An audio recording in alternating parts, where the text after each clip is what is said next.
అడవిలో ఒక చిట్టెలుక ఎంతో ఆనందంగా సంతోషంగా జీవించేది.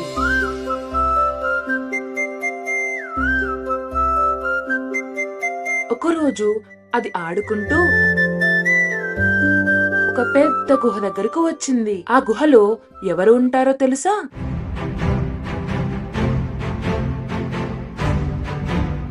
ఒక పెద్ద సింహం. అది గాఢ నిద్రలో ఉంది. చిట్టెలుక నిద్రలో ఉన్న సింహం మీదకు ఎక్కి కూర్చుంది. అలా అది సింహం యొక్క నిద్రను పాడు చేసింది. సింహం మేలుకుని కోపంగా అరిచింది.